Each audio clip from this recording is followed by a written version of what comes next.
his immigration challenge is very different from mine.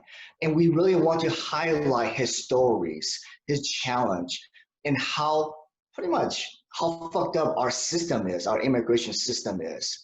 So without further ado, I'm going to turn the stage to Kristina, which she will introduce herself and give us a little bit more background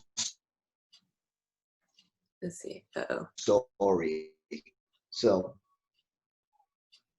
okay. So just go ahead. Yeah, go for it.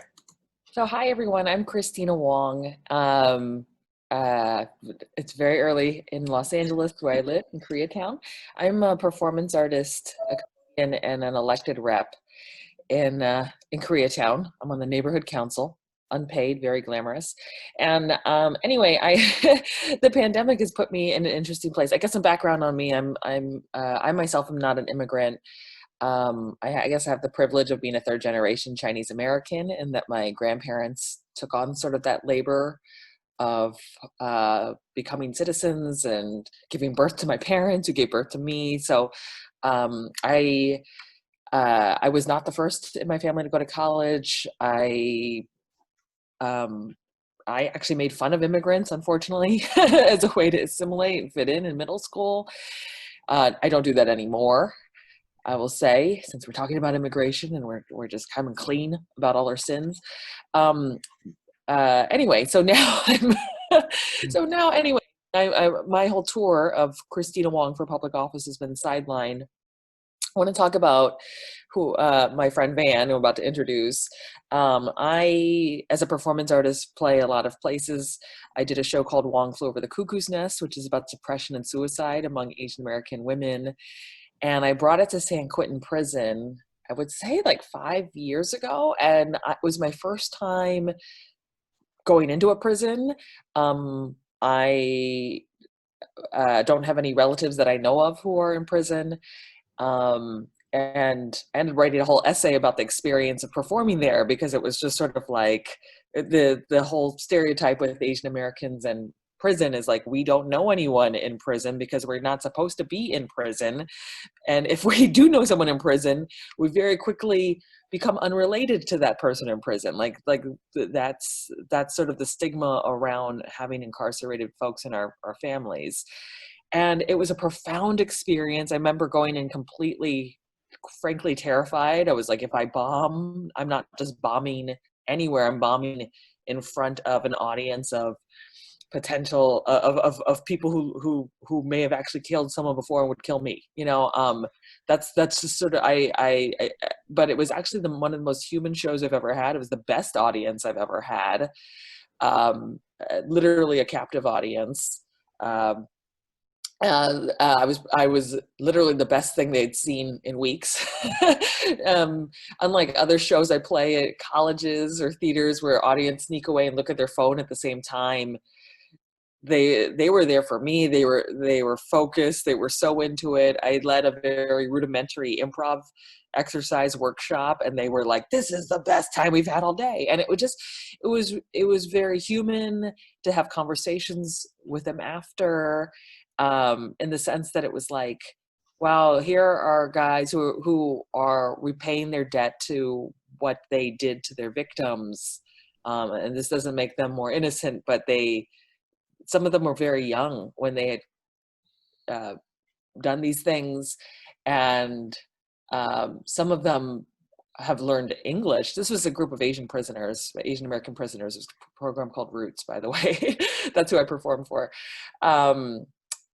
And it just was like what I witnessed, at least the leadership. There was a man there named Sane who was sort of the leader of the group and did a debrief with me after. And he had like the same skills. He had a tattoo on his neck that said Cambodia, I think. But you know, like led this debrief the way these six-figure CFOs of a nonprofit lead it. Like, I mean, it was just like, wow. I just had this moment, like I came in with all these sort of stereotypes of what this would be like, and then what I really left was like, wow, all this potential that will have to be realized inside the system.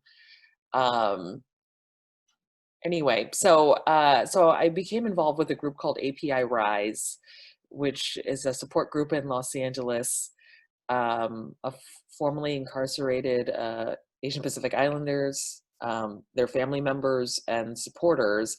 And the first meeting I went to was actually Van Nguyen's first meeting. And I don't know if Van remembers, like, I think I came a little late, and Diane Ugia, who's one of the leaders, led everyone through a workshop. And so when I came in, people were like teary and emotional. I remember Van looking at me going, have you ever done anything like this before? I just feel all opened up.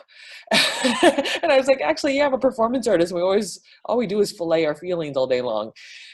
But that's how I began to know Van at our monthly meetings, and just really grew to adore the friendships I was making in the group and the connections. And it's so just really amazing that we have cake for, if it's someone's first meeting, it's their welcome home cake, you know. And Van came out to one of my shows, Kristina Wong, my only show before this pandemic was had shut everything down. And I ended up creating a sewing group during this pandemic called the Auntie Sewing Squad, where we sew masks, homemade masks for people who don't have them. And at that time, the first week of the pandemic, it was just for nurses and doctors. And I remember Van messaging me saying, I want to help.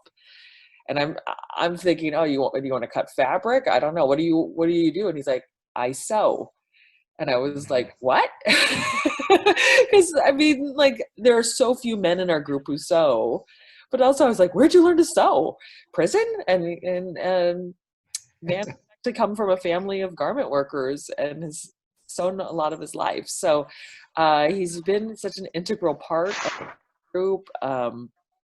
And we'll, I guess together we'll share more about some of the weird connections of where we've been sending masks to, because some of them have been the same ICE detention center he was in.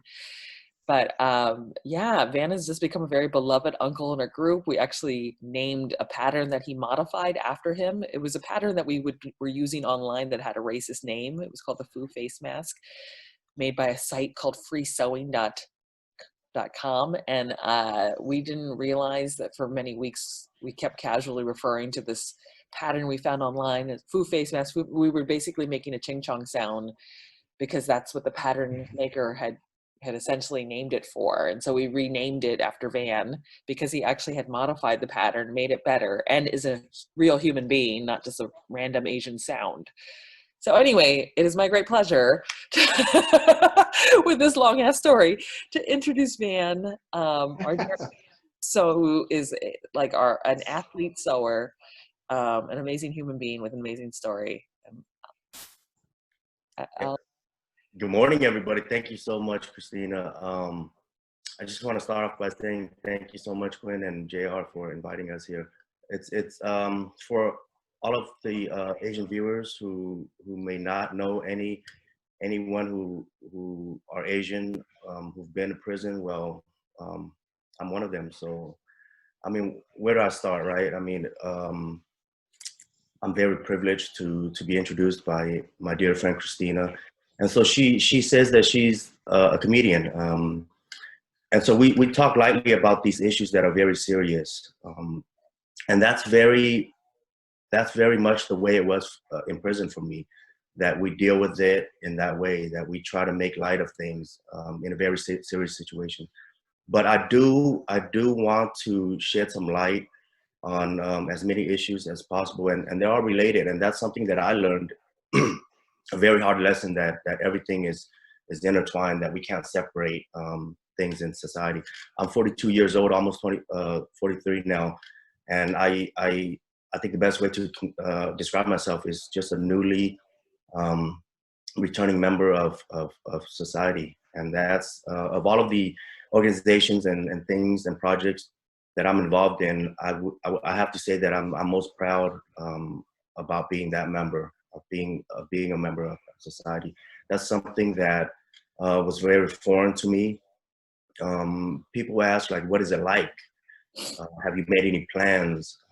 So for me, before I even get deeper into how I even got into prison, when I was in there, I never thought of what we call society or out here as the outs, right?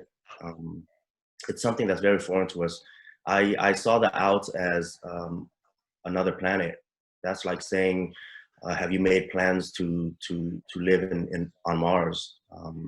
You know, it's just up to one's imagination, and in there to indulge in imagination, you can lose your mind. And I've seen many people, many strong-willed people lose their mind in there. So it's a very sad situation. I'm very blessed. I never take it for granted how I got out. And I think more importantly that I got out with uh, um, still a healthy attitude.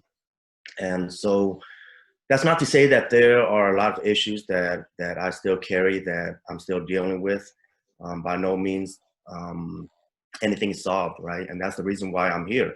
That's the reason why I do what I do, because we have a lot of social problems, a lot of political problems, economic problems. All of these things are related, and we can't separate them. So it's very hard within this show to not speak about them. But I'll try to stick to the immigration issue. I think it is helpful to ask questions, right? If it were up to me to just tell my story, it wouldn't be covered within this show. I don't think it can be, because so many factors really contributed to the decisions that I made, and that, again, you know, that's like Kristina said, that's not to take away the culpability, you know, to make me any more innocent, but I think to be responsible as a person, as a member of any group or society in growth, is to be aware of oneself, to be responsible and accountable. And for me, that's been my journey, you know, a journey to find myself, really.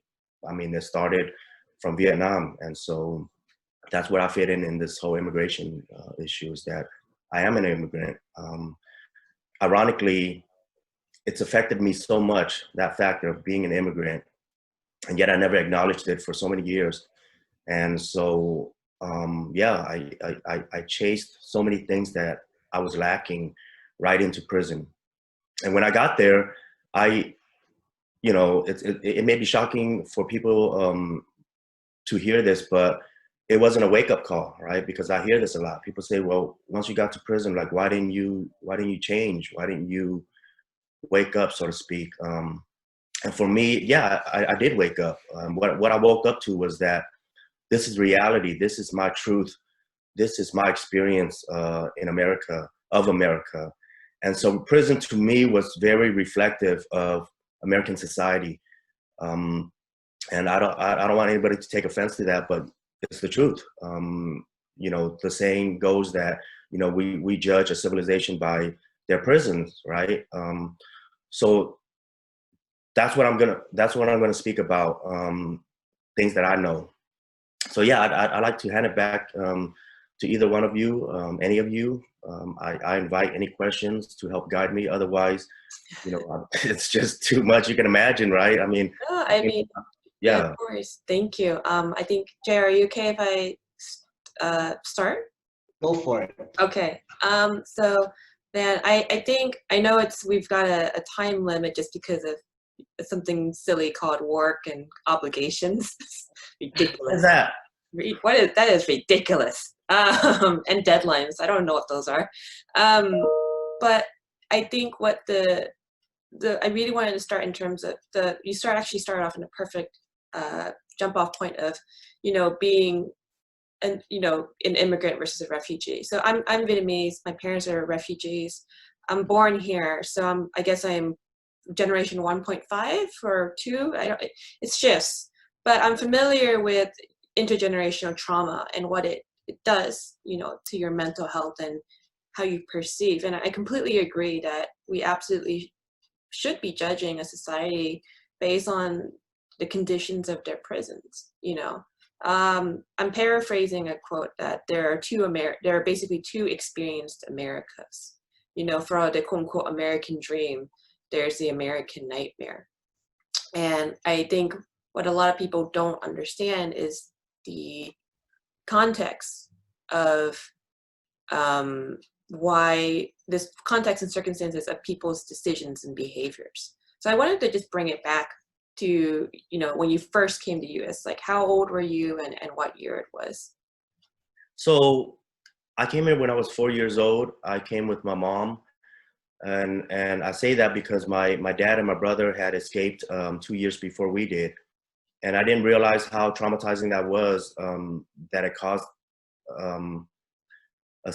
a deep issue with abandonment, right? The earliest memories I have at 4 years old in Vietnam. And yeah, I can remember that far back. It was never with my family, any members of my family. I was with my paternal grandparents. It was always quiet, dark. I entertained myself. And even at that age, I knew what death was because I would see bodies like on the beach. You know, we lived along the shore. And so I would walk along the beach and I remember seeing, you know, dead bodies and people crowding around it and quietly contemplating what life and death was. And I always have to mention this because it really defined how I grew up in America. And I remember at that age, making an adult decision, telling myself that I would never cry because I didn't want to be a burden to my grandparents. And they represented my world, right? So when I came over here to America at 4 years old, I never cried. Like I never cried literally, and I never cried. I never complained. I never asked for help. And it was confirmed by my mom recently because I hated stories about Vietnam. I hated stories about our escape. I hated anything political. I ran away from it because it was a sense of shame, a source of shame, and it came from that feeling of powerlessness, right? So I was dealing with so much. At 4 years old, I was already trying to find my place where I fit in within society, but more importantly, within the family. Like, where'd I fit in? I didn't fit in with the males, with my dad or brother. They had a bond that I wasn't a part of. When I came over, anywhere that my dad and uncle went, they always took my brother. So I always felt like I identified more with the females, with my mom and my sisters and aunts. And so, you know, the American culture is very opposite to what the Asian Vietnamese culture is, right? I can try to list them out, but really it was a big culture shock for me. Mm-hmm. And, you know, growing up in the 80s, because you came out over here in 1982, right? Right.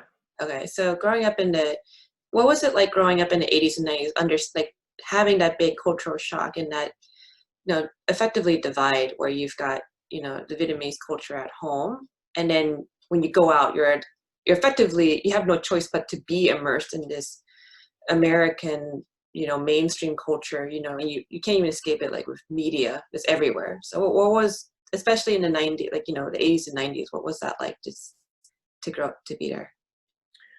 Yeah, it's very interesting. I find it interesting upon reflection that the biggest problem about a problem is that we're not aware of it. So with the trauma that I had, I wasn't aware of it as a child, right? I came over here and everything was supposed to be rosy. Everything was supposed to be perfect and safe. And I never talked about my problems. I never expressed any of my worries and, you know, just things that a child should be able to express and get off their mind. But yeah, we came over to Florida first to reunite with my dad, my uncle, and my brother. And actually, we didn't have an Asian or Vietnamese community over there. We were thrown right into just predominantly, well, all white neighbors and friends. So it was a big shock. The only other familiar people, cultural wise, and also with appearance, was my family, right? But it was one of those things that I just stayed silent. We all just kind of pretended like everything was normal. which was very, very quietly shocking and damaging to me. But we only stayed there for, and I say all of this, not to say that I'm not grateful for the friends and the accepting, very open community members who accepted us, right? But so we stayed there for a few months, and we moved to San Francisco because we had relatives there. And so if you don't know, San Francisco has a very large Asian community. And so when we got there, I guess I'm kind of ashamed to say this, but too much Asian was harmful to me too, right? I mean, I went from one extreme to the other. But yeah, I mean, I'm being honest here. I came over with my family, and we lived right in the same house as my aunts and my relatives. I mean, 3 families in one apartment, and all of our relatives lived nearby. So, I mean, I don't know if I chose them only to be my friends, but it was a combination of many factors. But that's how it worked out, that when I went to school, I'm pretty sure I didn't speak English. I don't remember any challenges or obstacles with that. But yeah, I started kindergarten in San Francisco, and I just remember after school, we kind of just hung out with just my brother, my cousins, just all of the Vietnamese, everybody who were related to me, and so a bigger factor with that is that as immigrants and being very poor without much resource, we as kids, I remember at 5, 6 years old, like we went out and hustled, like we sold. I don't know where we got the garlic, but we had them packed up. And so right after school, the kids, we would fill up the backpacks and we would go out to the city streets in the Mission District in San Francisco. And we sold garlic, right? It was $1 a pack, I think. And so, you know, we were out like unsupervised. And, you know, I didn't speak about this for many years because in the Asian culture, specifically, we don't say anything that would dishonor our family, our parents, right? But I have to acknowledge and honor truth. And to me, I think that's more helpful. I love my parents. I think that anything that I've said or will say, I have to make the disclaimer now that I believe that I couldn't have done a better job than they did, right? So, but at the end of the day, they are humans and they are with a lot of faults, and that's something that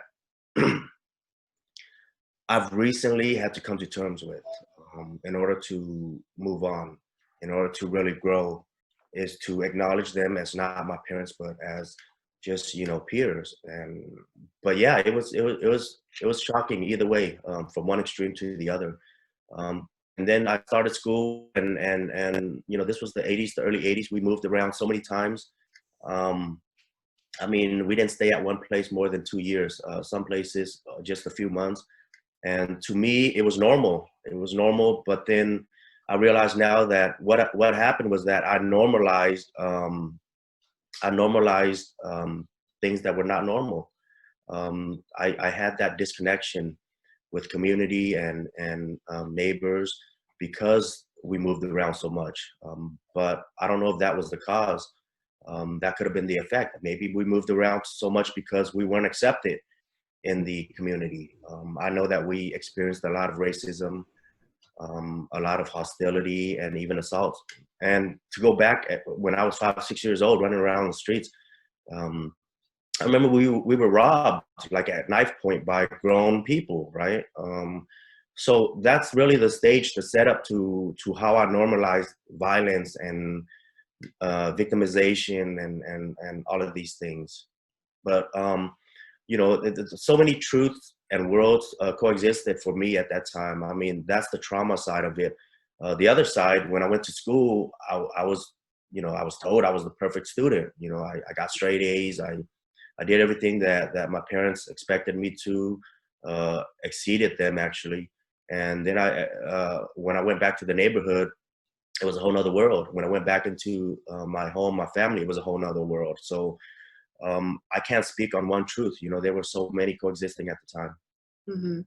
I think I'm really glad that you discuss multiple truths, because I think I'm a huge advocate for getting away from a quote unquote one universal truth, because that is white man's bullshit. It is. And I actually wanted to ask to kind of dive deeper too, because that dichotomy you mentioned of being a perfect student at school and then coming home and things were just obviously not perfect. For me, I actually personally relate to that a lot. There was a similar dynamic, and I'm also Vietnamese, so I was like, I get it. Where it's like you go to school and you're like, you have to be perfect. Your teachers love you, and then you come home, everything's just like a hot mess, and you don't know how to reconcile. I'm supposed to be perfect, and yet everything at home's a hot fucking mess. But you don't even have the vocabulary to articulate what's going on.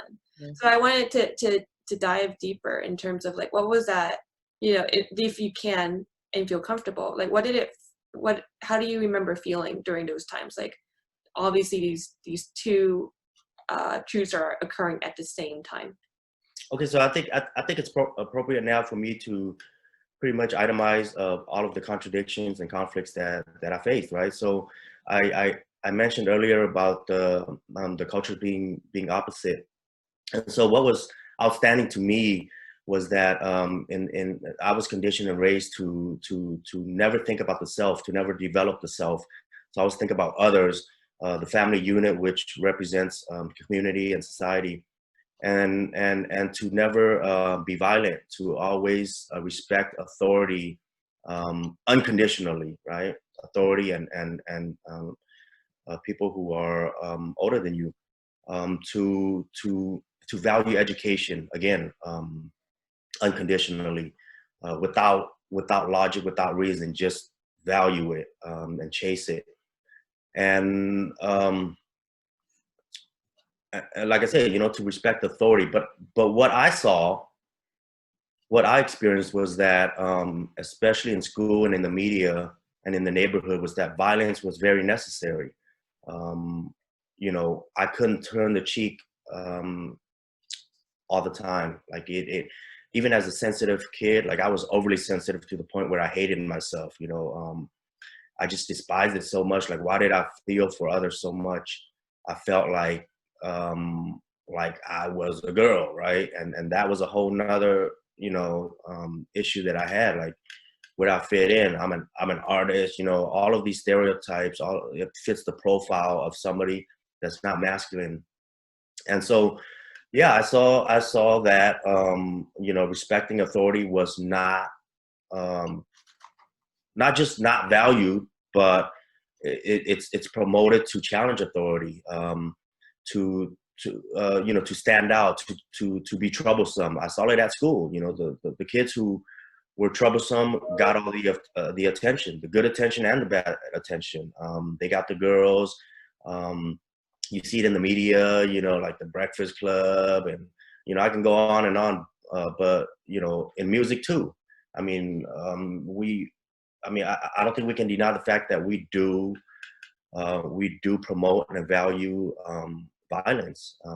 We promote and value direct opposition and conflict, and to challenge authority, and to develop the self. It's always thinking about, never mind what your parents and family want, you know, what do you want? And so all of these things really unsettled me, right? But like you said, like I didn't have the vocabulary or even the feelings or emotions to express it or to even digest it. But I think a big factor in that also was that I carried a lot of shame from the war. What's the term?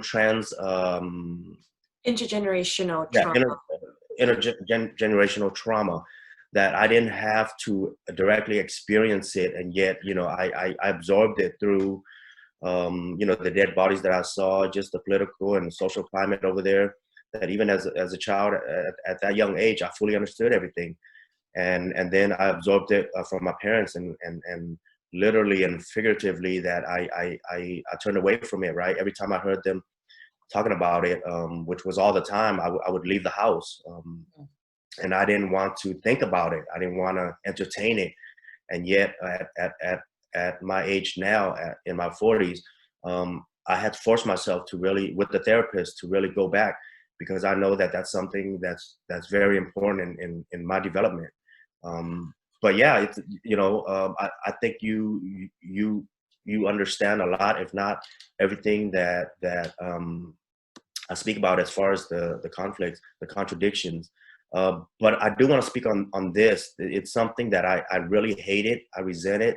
Growing up, my mom, as a Vietnamese Asian mom, she's not able to compliment or encourage.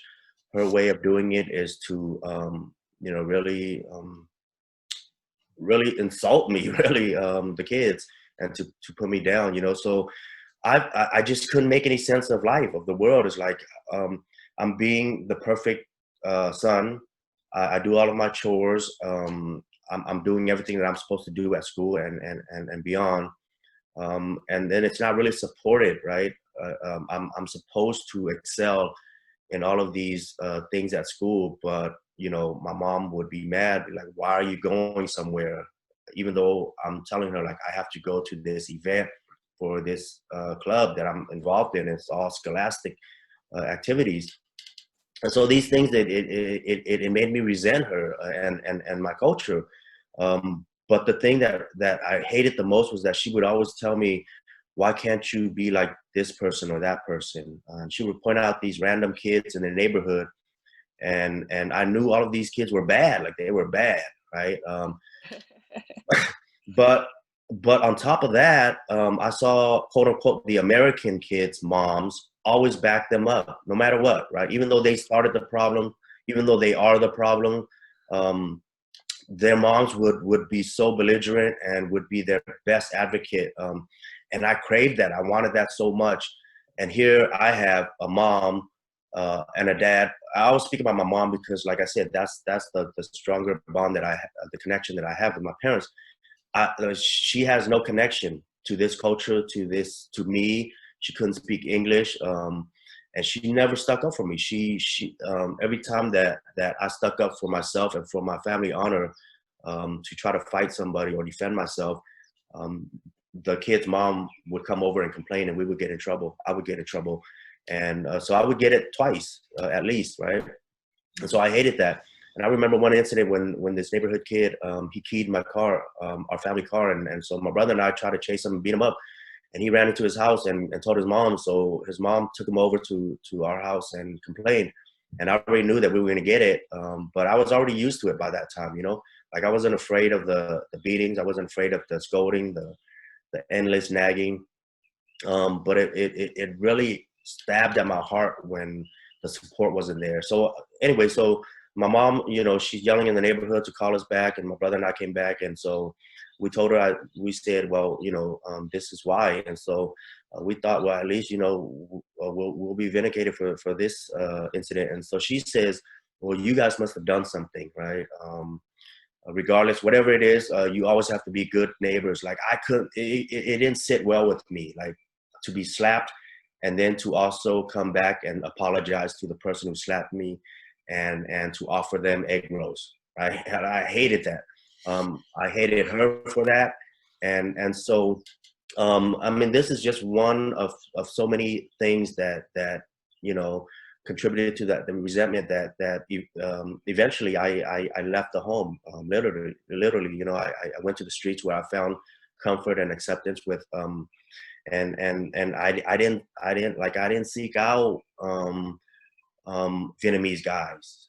I didn't seek out troublemakers. I didn't seek out gang members. It was just so natural to me that we were all broken, and we shared that same experience, and we comforted each other. And so, that's leading up to how I got to prison, is that really I didn't chase anything. I got away from something. I got away from Vietnam. I got away from school. I got away from my family home, my parents, and I found myself somewhere that was not pleasant. Mm-hmm.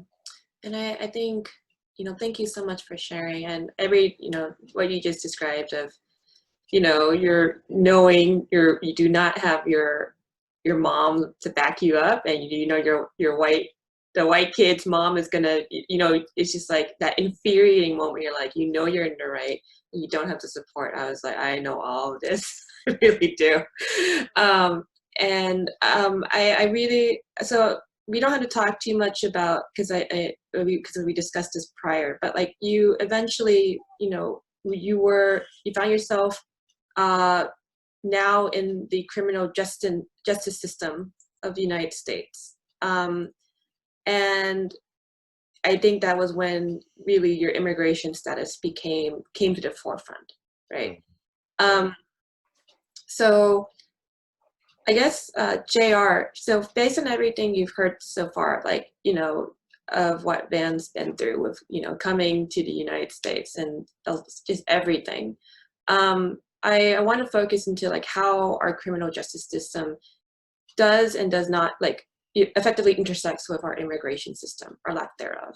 And I think, JR, you can also speak, you speak firsthand of like the anxiety of like what is going on in my immigration status, because that's where Van is right now, and JR, that was where you were at for like 27 years. So yeah, so I can kind of like just give a little introduction, and Van, you probably can share more, is that the immigration system we have right now is very biased toward people of color, toward immigrants that came from Asia, south of the border, or maybe even Africa. And the reason I say that is that, like, just using us, Asians, it seems like our immigration status is always conditional. No matter how far we have accomplished, whether you have obtained green card or citizenship, there's always that conditional, meaning that even if we have permanent residency or citizenship, if we did something wrong, we still can get dinged for it, and we have to pay for it with our immigration status.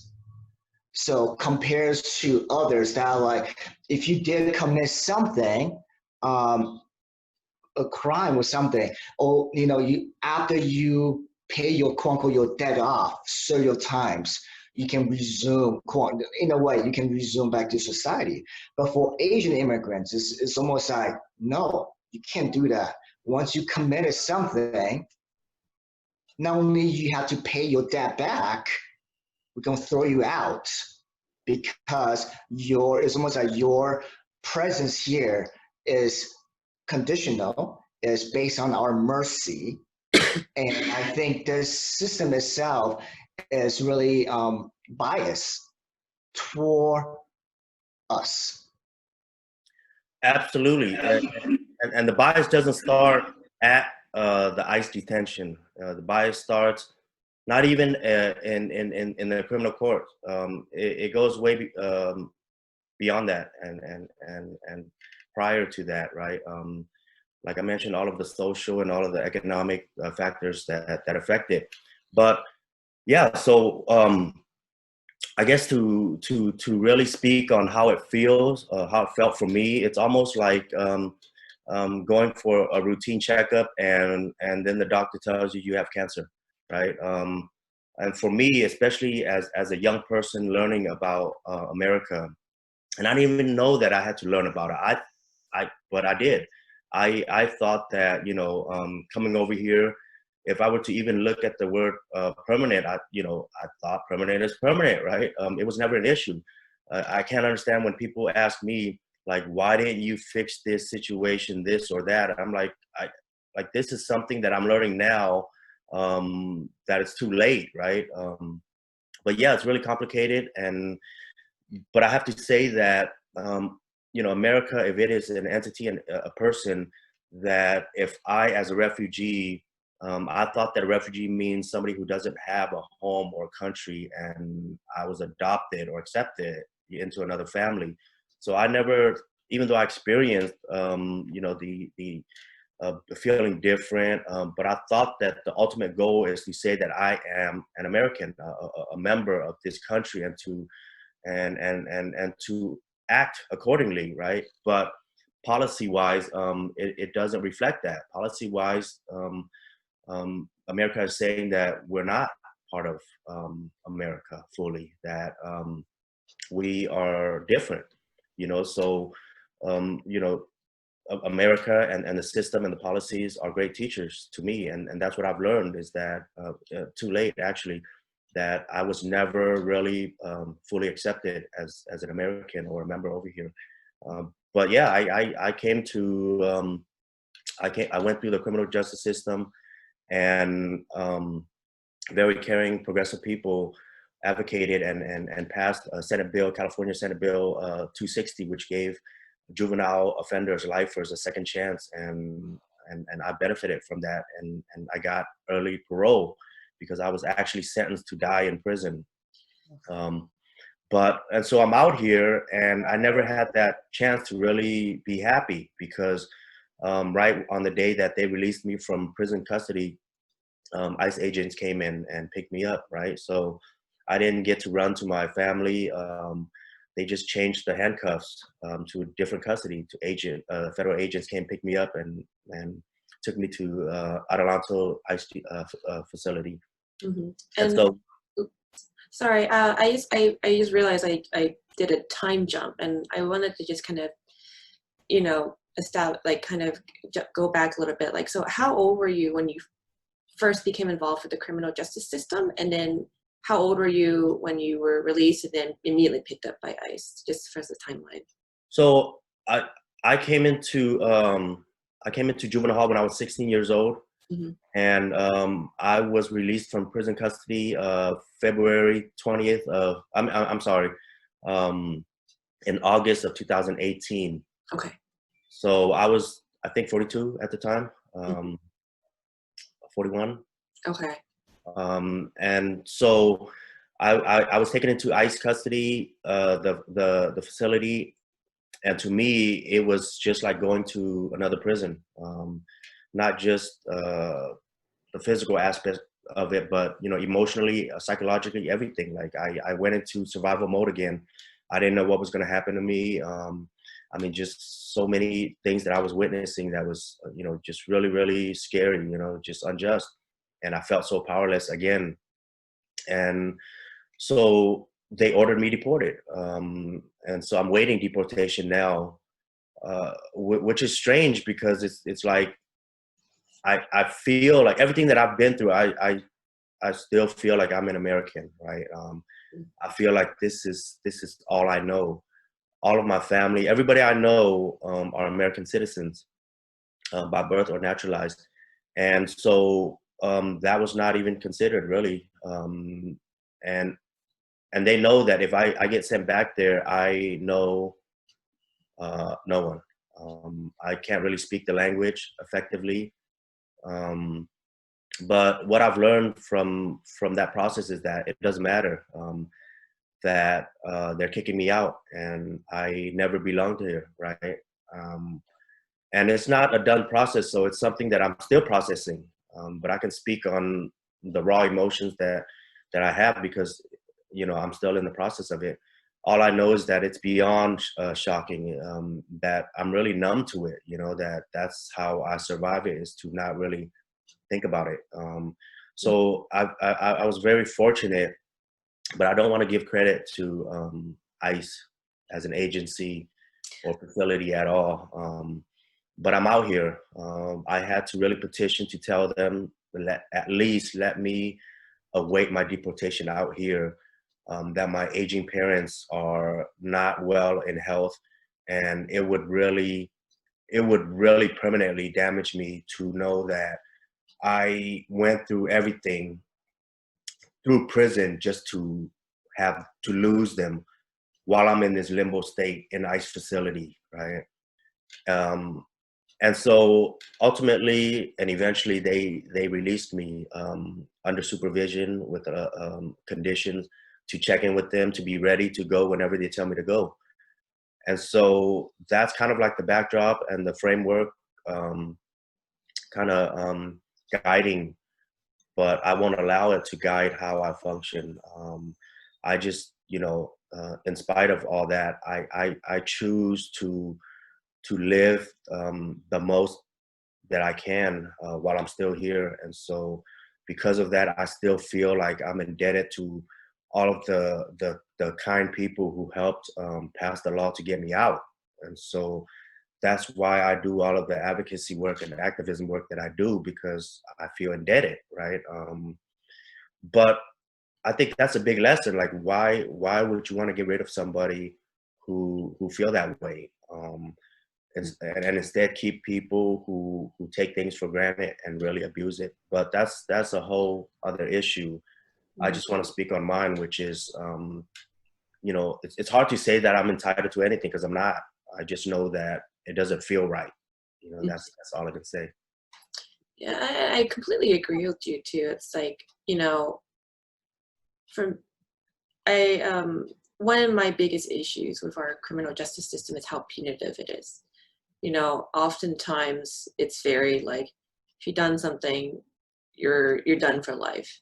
And it's something that I disagree with on so many fundamental issues. And even the idea of, somebody who is 16 at a time and then being convicted for life.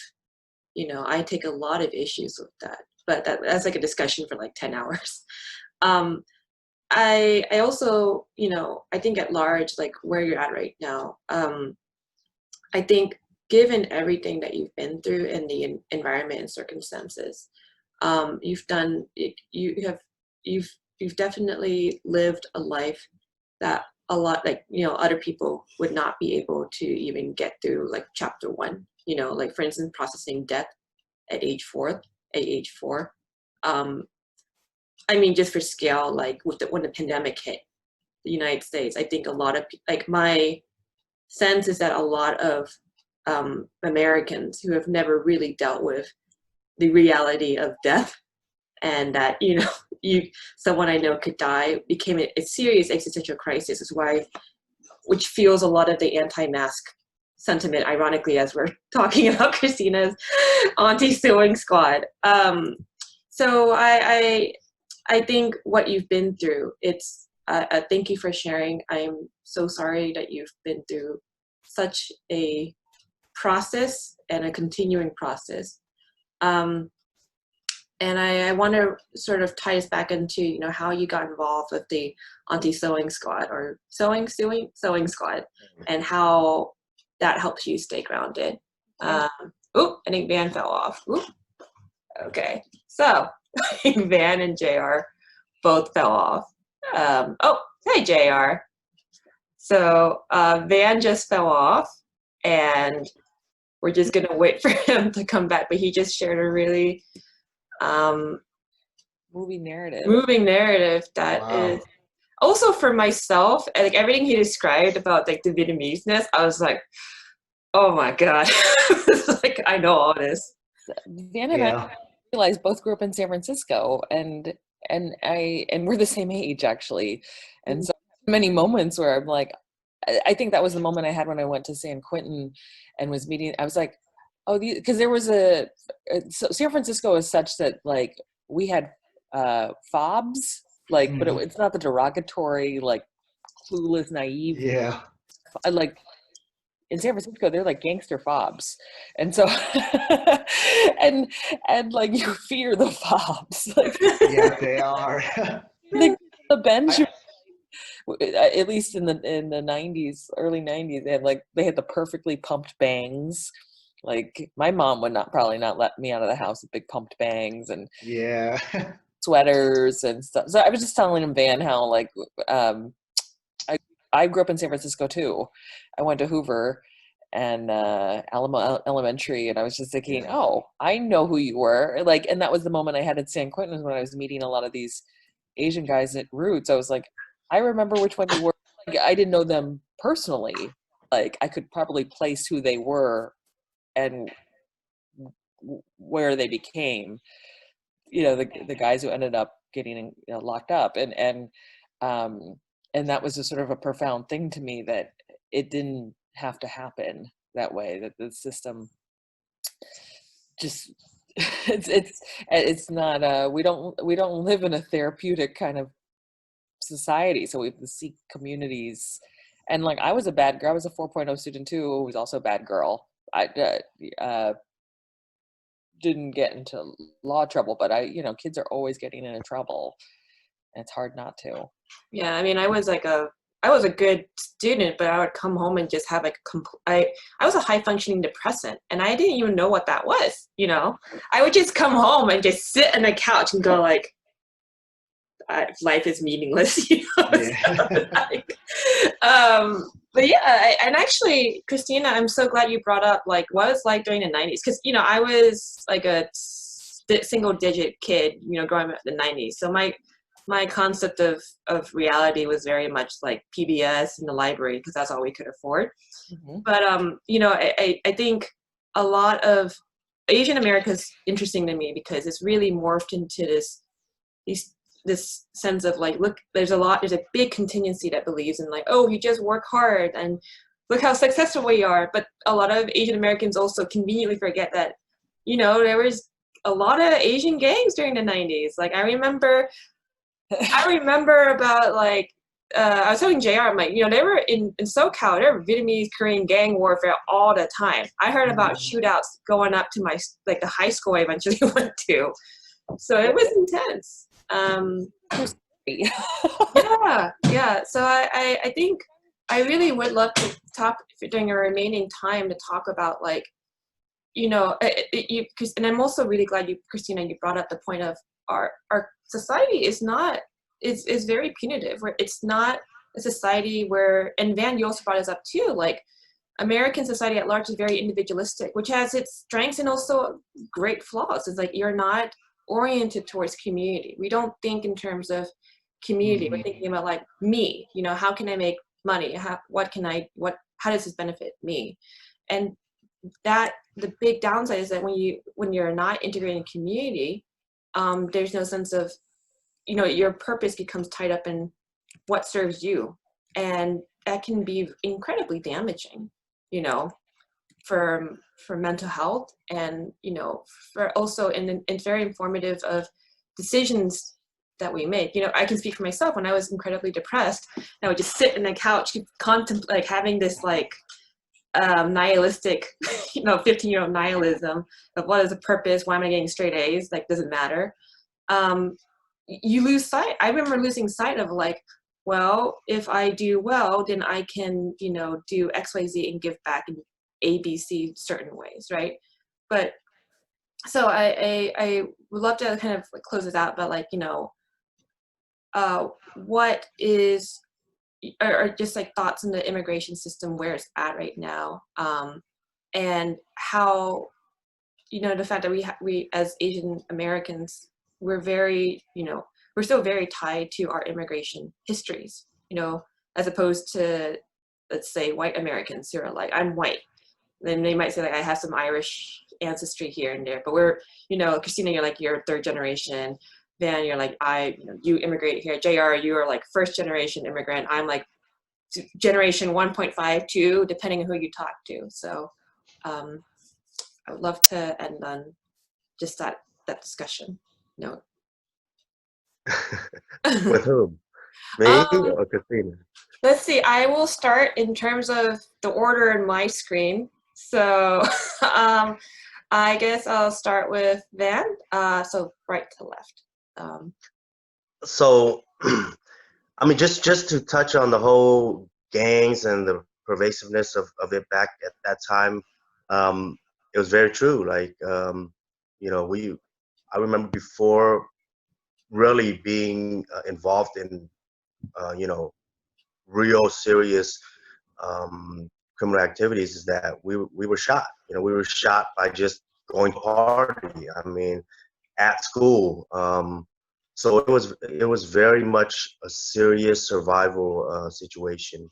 I can't really see myself, even if I were to go back in time to somehow get around that or escape that. So yeah, like that, it helps me kind of make peace with what happened, the choices I made. But with immigration, it came up like a cancer to me. Like I didn't know that was an issue. But where it is now, it's hard for me because I'm still involved in it. I have a lot of mixed emotions, the same way that I can speak about factors that are really broken now in our system. But on the other hand, I am still the same kid, that 4-year-old that doesn't want to complain, doesn't want to cry, right, about anything. And so that's the really hard part for me, is to try to point things out without sounding like like it's an excuse, like I'm blaming.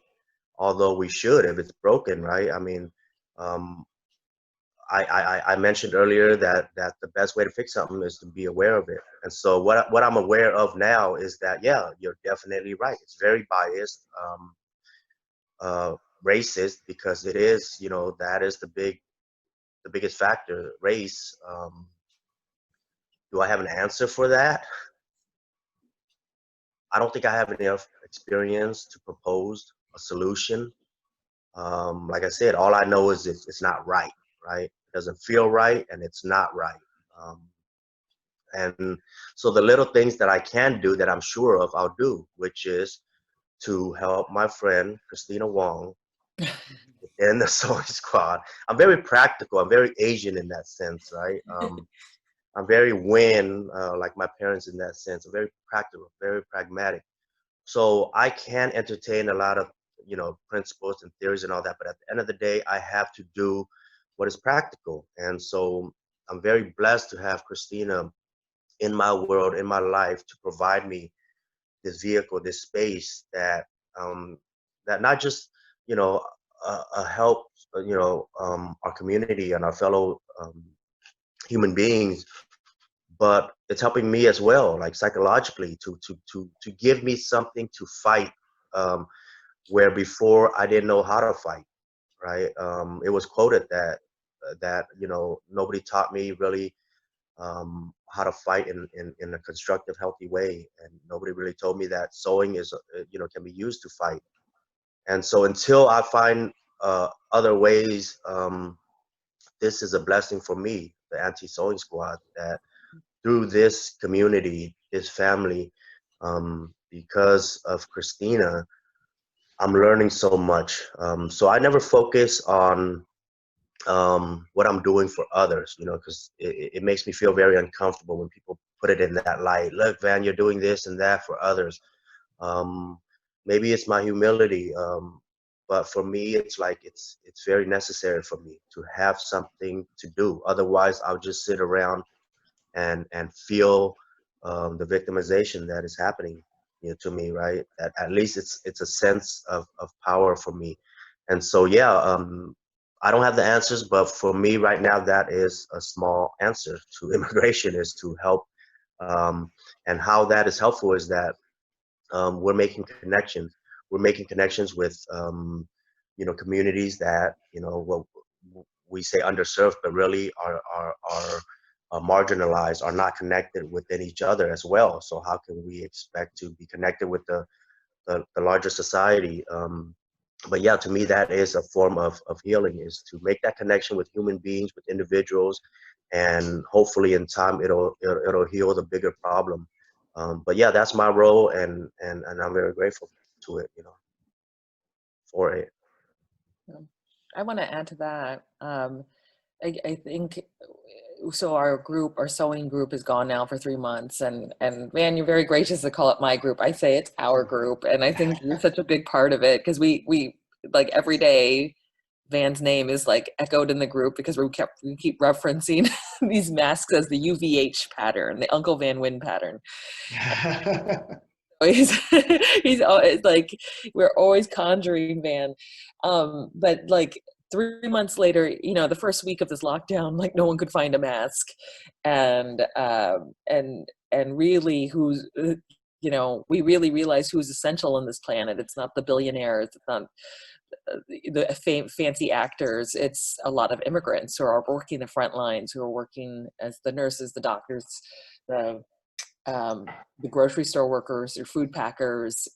But what is now left 3 months later, because there are more factory-made masks on the market, is basically the need remains every community left behind by the federal government. So that's day laborers, that's immigrants, migrants stuck at the border, poor immigrant communities, folks who are getting out of incarceration. So we actually sent a bunch of masks to folks leaving Adelanto, the same ICE detention that that Van was they stay incarcerated in, and right now, I mean, there's huge outbreaks in prisons, and I'll tell you what we were dealing with last night is we thought we had an in to San Quentin Prison, which I was like, oh wow, how did we? Because it's very difficult to you can't just send things to a prison and expect them to be distributed. There's so many regulations. I was like surprised that we got in, but as it turns out, the in we had was to the warden or the prison guard union, and so it would only have been for their staff but not for the inmates, which is ridiculous because they're all in the same space. So what's the point of just protecting the staff when you're not going to protect the folks who could also get the staff more sick? Makes no sense. And this is we're not the first person, the first group to try to figure out how do we get masks on inmates. Like, I guess folks have been trying to figure this out for the last 3 months, but we were really like scratching our heads of like, we could try to support these guards, which would sort of curb this a little with masks, but I think it would also be supporting an injustice to just mask salaried individuals and not folks who have to do all these work hours for pennies per hour to buy things at a commissary. And we even were like, should we try to put money in different inmate accounts so they can buy masks? But what if they don't even have masks available in the commissary? But anyway, but that's what this mask making project has revealed to me, is who is left. Oh, First Nations, by the way. Yeah, so we've been sending a lot to in the Indigenous community, which is also a heavily incarcerated community, and living in extreme poverty, made possible by settler colonialism. So, yeah, I think if anything, this whole process of trying to figure out how to protect the most vulnerable has revealed why are the most vulnerable people of color and people who have been bear the brunt of structural racism for so long. That's what all these communities left have in common. And JR, thank you so much. And Kristina, thank you so much for calling what it is. It's settler colonialism.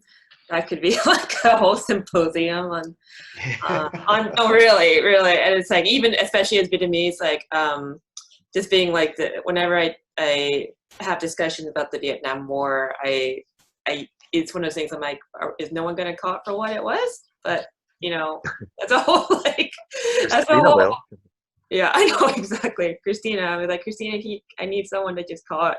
Maybe we can all leave. But JR, and I guess to end on, I mean, I'll end this on a more positive note. But JR, in terms of like the pandemic, how has the pandemic intersected with your immigration story, or how has it not, or what have you learned from it? So personally, in terms of immigration, to myself personal level, it doesn't have any impact. But I contributed that to prior to pandemic because I think I'm one of the very lucky ones that was able to quote unquote beat the immigration system. And 3 years ago, I got my green card. And looking back, a lot of kids I grew up with in LA, in the Bay Area, a lot of them did not make it. What that means is they're either undocumented or they have to go back to the countries that they are not even familiar with, their home countries in Asia. That being said, to connect back to this whole immigration, mental health, the childhood stories that Ben you have shared in our You know, back to Hugh, what you were saying, that there's the American dream and there's American nightmare. And even if we narrow down to Asian American communities, even within our communities, we see those two tiers: the privileged one, the less privileged one. The American dreams, these college students, these families that are doing really well, which they probably deserve it. They work their ass off, they saved, you know, they build their businesses, and they're able, and they are lucky enough to avoid any gang activities, you name it. You know, they're lucky enough, like people like me a little bit, that I consider myself really lucky that we like a lot of kids I grew up with, we were able to avoid that trajectory. And there we am. But there's whole demographic of Asian American young kids grew up in the 90s that, like them, like you, like couldn't avoid that. That was your surroundings. You know, that was your upbringings. And the reason I bring this up is I kind of tie back to immigration. Is that until we Asians, what I call the little bit more privileged ones, kind of wake up and say that, to acknowledge that within our communities, and we need to acknowledge these tiers, and we need to work together to support each other to break down these tiers. Because let me give one example. A couple of years ago, ABC, the channel ABC, they did a study. Up to like 48% of Asian Americans are against immigration reform. And I grew up with a lot of Vietnamese too in LA, that they came in as refugees from Vietnam. And these people right now, they're against immigration reform. Themselves, they are against, they supported Trump's refugee ban, all that. You know, so we talk again, there's that two, and I start seeing more and more, there's two level Americans. And so I think that's one of the reasons, one of the main reasons that, so I work with college students. I train them mental health awareness, conflict resolution, suicide prevention. And I think this is one of the reasons I want to work with them, because even within college population, not all of them are privileged. A lot of them, their family work really hard to put them in at universities, to position themselves, these students, to have better life. And I want to work with them because I hope that by working with them, that they can start this new wave. Oh, like, fuck the system. You know, fuck this privilege. We need to help each other. We need to help the people that are not as lucky, you know, as us. And hopefully with these younger generation of advocates and activists, they can really make the impact in terms of long run. A lot of these younger kids, they have no idea what immigration system is, even though their parents came in as refugee or immigrant. They have no idea. But for them to understand their roots, their struggles, the mental health burden, the stress, anxiety, and hopefully with this information, that they will be more willing to tackle these issues as they get older. And so just put aside, we'll just kind of shove it off. So those are my thoughts. Thank you. Thank you. I hear my reverb. What? I think I hear myself being repeated now, or like a echo. Okay, I think it's gone now.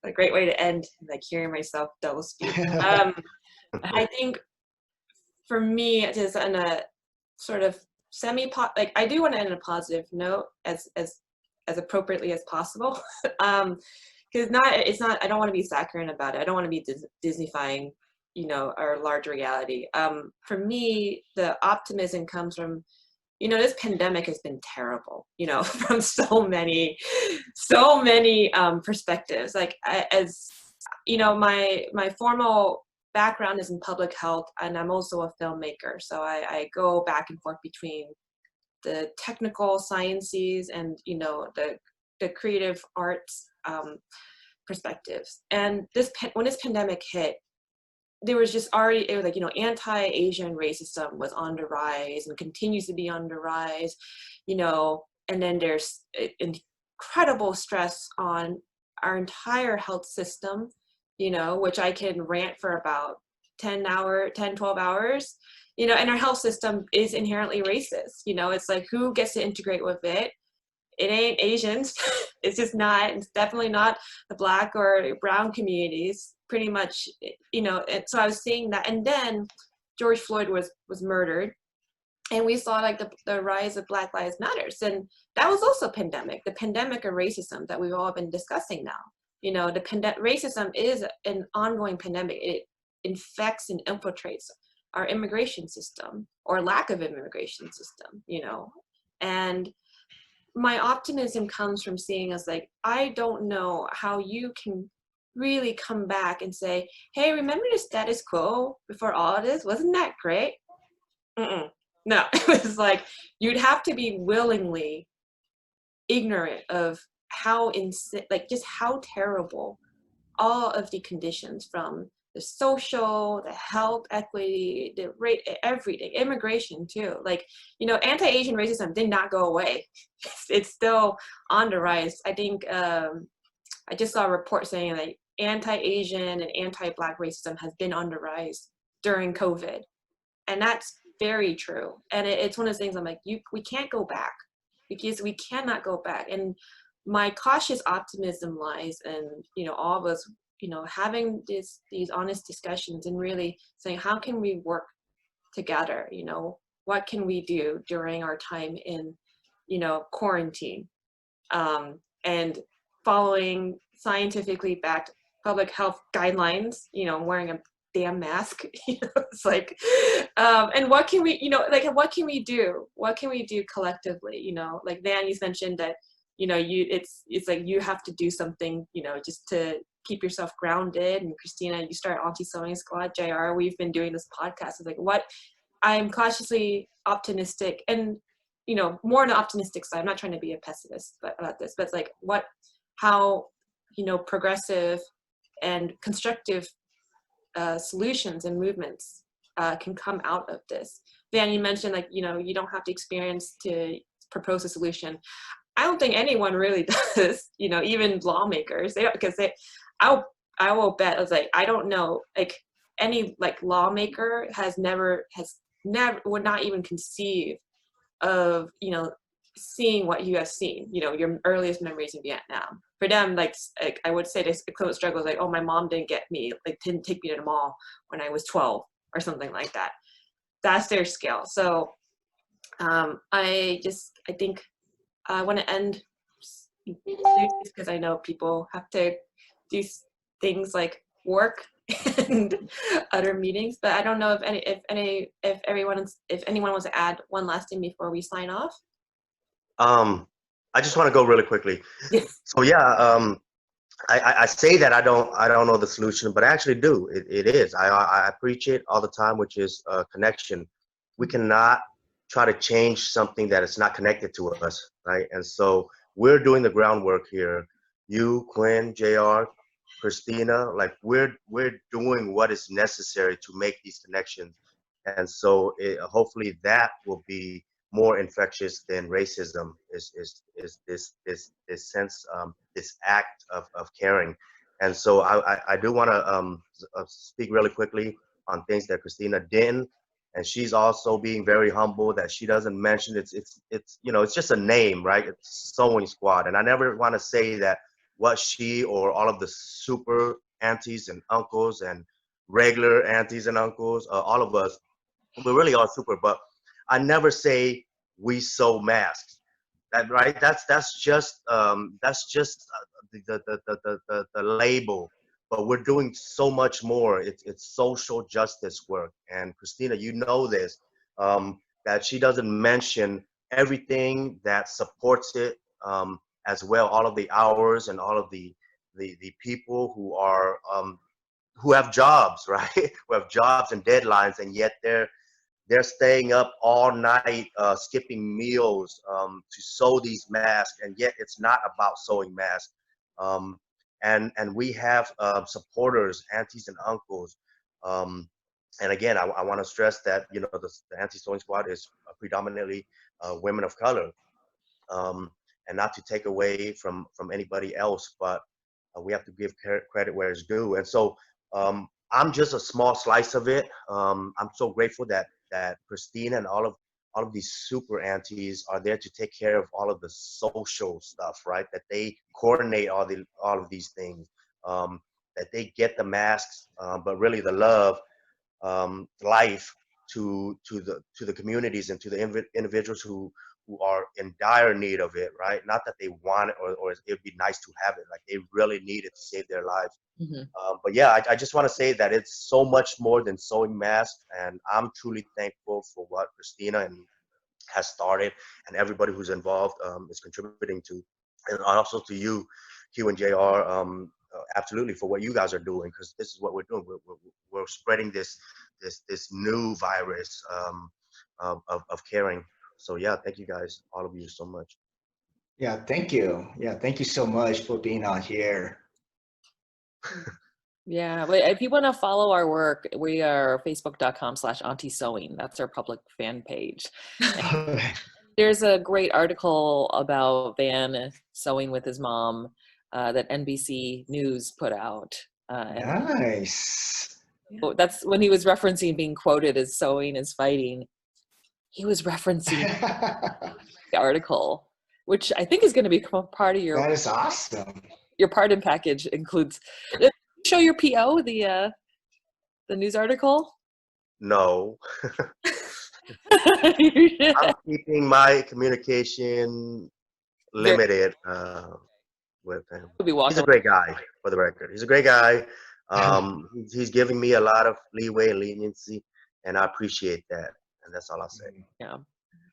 But yeah, I would, to add what Van says, just one note, I think it's about art and culture. And that's what I got into is we need a community that is creative and not ones where we find our own healing. Because if we do that, we're going to end up doing terrible shit in the street. But like a venue where we're validated, I think, this there's more places to kind of, I think, do that now than when I was a kid, because otherwise it was like trying to audition for theater among all the white kids, right? Exactly, yeah.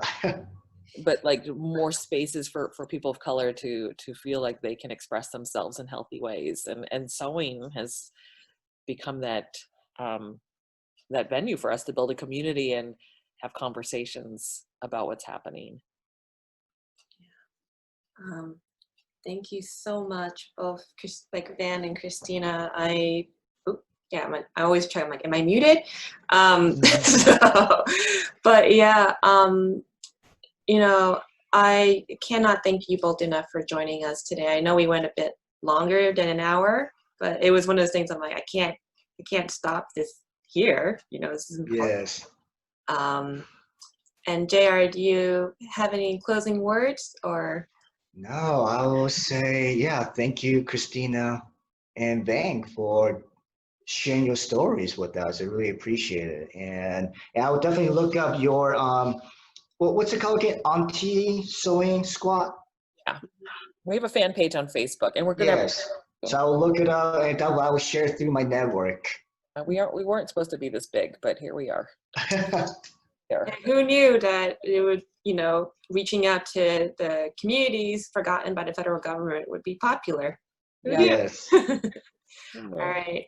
Can I end with something really quickly? It's a pleasant story.